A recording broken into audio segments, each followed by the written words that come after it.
நம்ப முடியல. நான் தான் சார் அந்த கம்பெனிக்கு ஓனர். என்கிட்ட கிட்டத்தட்ட 50-60 ஆட்டோ ஓடுது. எம்ஏ படிச்சவன். நான் ஒன்னும் படிச்சு முடிச்சுட்டு எம்ப்ளாய்மெண்ட் ஆபீஸ்ல பயஞ்சிட்டு கவர்மெண்ட் வேலைக்காக அலையல. ஏன்னா படிக்கிறது அறிவை வளர்த்துக்கிறதுக்கும் உலகத்தை புரிஞ்சுக்கிறதுக்கும் தான். வேலைக்காக இல்லைங்கிறது என்னுடைய பாலிசி. ஏன் சார் நான் தெரியாம தான் கேட்கிறேன். படிச்ச எல்லாருக்குமே கவர்மெண்ட்னால வேலை கொடுக்க முடியும்னு நீ நம்புறீங்களா? நான் நம்பல சார். அதனாலதான் சொந்தமா ஒரு தொழில் பண்ணணும்னு யோசனை பண்ணேன். ஒரு ஆட்டோ டிரைவரா என் கேரியரை மாத்திக்கிட்டேன். ராத்திரி பகலா நாயா பெயா உழைச்சேன் சார். இன்னைக்கு நான் ஒரு லட்சாதிபதி.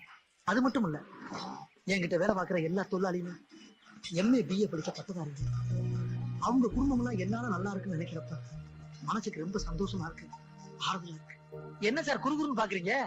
ஓஹோ, இவ்வளவு பெரிய ஒரு ஸ்டாப்புக்கு ஓனரா இருக்கவே ஆட்டோ ஓட்டுறானேன்னு பாக்குறீங்களா? சார், செய்யும் தொழிலே தெய்வம்.